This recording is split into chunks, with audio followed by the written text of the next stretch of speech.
I don't know why. I love the fact that Denzel Washington has a son, he's extremely talented, and he kind of sounds like him.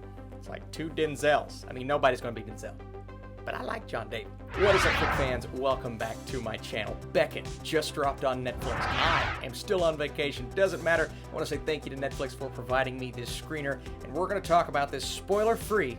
Let's do it. While vacationing in Greece, American tourist Beckett, played by John David Washington, becomes the target of a manhunt after a devastating accident. Forced to run for his life and desperate to get across the country to the American embassy to clear his name, tensions escalate as the authorities close in, political unrest mounts, and Beckett falls even deeper into a dangerous web of conspiracy. This comes to us from the second unit director of movies like Call Me By Your Name and Suspiria, so you know there is going to be a look and a feel to this film that is solid, right? And that is definitely the case. I think the overall aesthetic is really nice. Some of the cinematography is great. The overall look and feel to the action scenes, the hand-to-hand combat scenes, I feel like that could have been shot a bit better. But overall, I think the look of the movie is captured correctly. And then you get into the story, a very simplistic story, and one that, again, I keep making this comparison, feels like a 90s throwback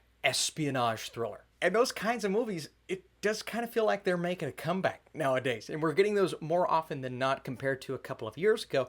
But you have John David Washington as our lead, who is going through this string of extremely tragic and terrifying events, to where at first, he's not really sure what's going on, right? He knows he was in an accident. He knows something extremely sad happened to him. And once you guys see that, you'll understand that the emotion behind his reasoning skills, well, sometimes it leads him into unexpected places. And, well, his mind, it may not be all there all throughout the film, right? Just because what he is going through has been through, and now his new mission as we progress through the movie and what he realizes he has to do and who he can and cannot trust. And of course he's going to encounter people, and it felt like every 20 minutes he would encounter a group of people or someone that at first he's just like, yeah, I can trust them.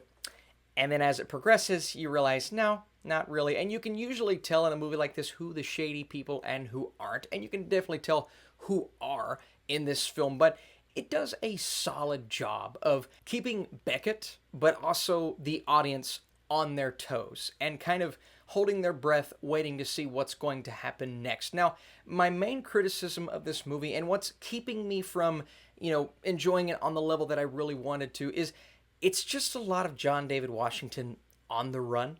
And we get story at the beginning and we get resolve and answers for the most part at the end, but that huge middle chunk of the film, and really a little bit of the third, a little bit of the first acts, it's just a lot of John David Washington running away from people, ending up in another place, running away from people, ending up in another place, and I, for one, can get some enjoyment out of that if the performance is compelling, and John David Washington is so good in this movie. He is absolutely spot on because he doesn't have to do much in terms of dialogue. He doesn't have to be compelling through his voice as much as he is through his actions. So I found that to be really interesting and definitely something that helped the film when we would hit those slower moments and opportunities that the movie had to maybe pick up the action here or, deliver on a subplot or a plot twist that could have improved upon my enjoyment because I wasn't entirely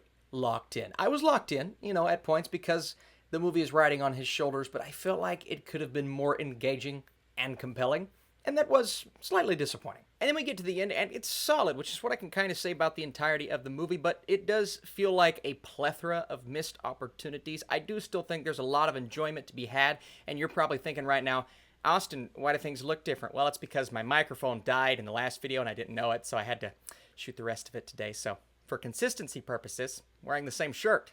It's dirty. All right, guys, thank you so much for joining me. As always, everything you do, from dropping your thumbs up to commenting, it means the world to me, but the film's premise makes up for its occasional lack of thrills, and John David Washington is excellent. My score is a 60%, a solid throwback thriller on Netflix that occasionally, like I said, lacks those thrills, but John David Washington is really good and really physical. I mean, what he goes through in this movie, it's a lot, so I think there's some enjoyment. Listen to me. You enjoy watching him go through a lot of traumatic stuff, but that's kind of what the film is built off of. And again, the visuals are super solid. So let me know what you think of Beckett down below. Did you find the pacing to be something that was an issue, or did you just enjoy it for what it is? Regardless, I appreciate you guys for joining me. Thanks again for watching, and I'll see you very soon.